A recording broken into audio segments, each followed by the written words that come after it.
गर्मी में एक कमरे का ससुराल बना होटल। अरे मोरी मैया, कितनी गर्मी हो रही है। गर्मी से हाल बुरा हो चुका है। बहू जल्दी आ जा, मैं तो शादी की तैयारी से ही थक चुकी हूँ। भगवान का शुक्र है कि ये शादी निपट गई। वो तो है माँ जी। ये कहकर रचना कलश के चावल गिराकर घर के अंदर आती है। अरे अंतरा, अब तो तेरी बहू आ गई। अब तो तेरी बहू के हाथ से खाना खा पी कर जाएंगे। अरे जरा हम भी तो देखे बहू कितना अच्छा खाना बनाती है। क्यों कश्मीरा?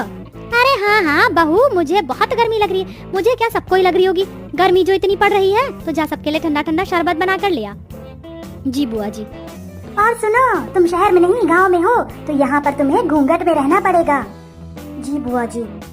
अरे पर बहू देखेगी कैसे, उसने इतना मोटा और भारी लहंगा पहन रखा है। कपड़े तो बदलने देते। ओहो, जब तक बहू कपड़े बदल कर आएगी हम तो पसीने में तर हो जाएंगे। इससे पहले बहू तू कुछ शरबत लिया। जी लाई। अरे बहू, थोड़ा घूंघट और करो, हम तुम्हारे ससुर माँ जी, रसोई कहाँ है? अरे बहू, तुझे रसोई ढूंढने में कोई परेशानी कैसे हो सकती है? वो देख, तेरा ससुराल है, तुम्हारे ससुर के बड़े भाई। और हाँ, शरबत, सत्तू या बर्फ डालकर लाना। जी ताऊ जी। एक कमरे का है, इस एक कमरे के कोने में हमारी रसोई। वो देख, जा जाकर शरबत बना दे, सभी मेहमान इंतजार कर रहे हैं। इसका मतलब हमारे सारे रिश्तेदार यहीं रहेंगे, इस एक कमरे के ससुराल में। भूख भी लग रही है, अपनी बहू से कह दो कि थोड़ा कुछ खाने पीने को भी ले आए। सारे मेहमान भूखे बैठे हैं। हाँ विनोद बेटा, मैं अभी खाना बनवा देती हूँ, या बहू खाना भी बना ले।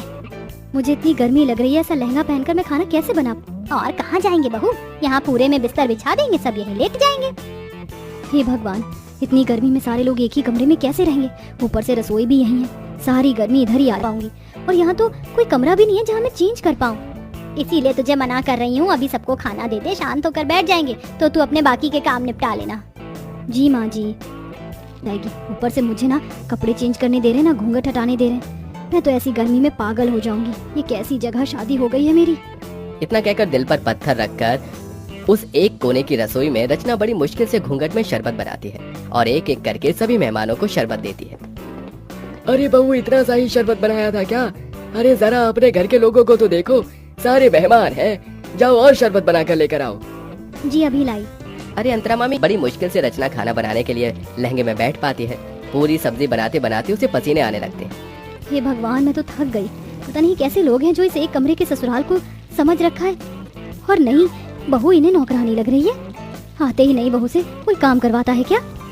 अरे बहू, मेरे भतीजे का भूख से हाल बेहाल हो रहा है, जरा जल्दी खाना बना। तो पूछते कि इतने लंबे से घूंघट में, भारी से लहंगे में मैं कैसे बार बार सबको खाना परोस रही हूँ?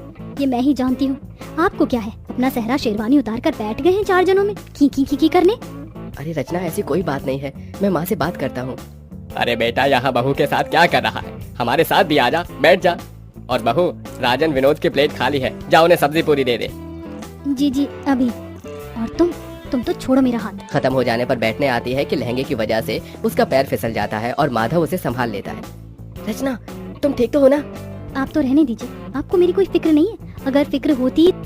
बस माँ जी, पूरी प्लेट में लगा रही हूँ। मुझे क्या रोबोट समझ रखा है? एक तो इतनी गर्मी लग रही है, पंखे की भी हवा नहीं आ रही इस कोने में। रचना प्लेट लगाकर सबको खाना देती है। वो समय रचना अपने पति के पेट में एक कोहनी मारकर चली जाती है। आउच! क्या हुआ बेटा? कुछ नहीं ताऊ जी।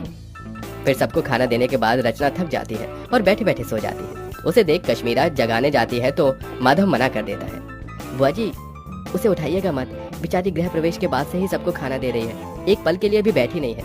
और देखिए कितना पसीना आ रहा है, उसे लहंगा भी नहीं उतारने दिया आप सबने। थोड़ा तो रहम कीजिए। ओहो, देख रही है, तेरा बेटा अभी से ही बहू के पक्ष में हो गया। चलो अच्छी बात है, हम कौन से तुम्हारी पत्नी को परेशान कर रहे हैं, सोने दो। माधव पास के बिस्तर पर उसे सुला देता है और एक पर्दा डाल देता है, जिससे सारे बड़े बुजुर्ग रिश्तेदार उसे ना देखें।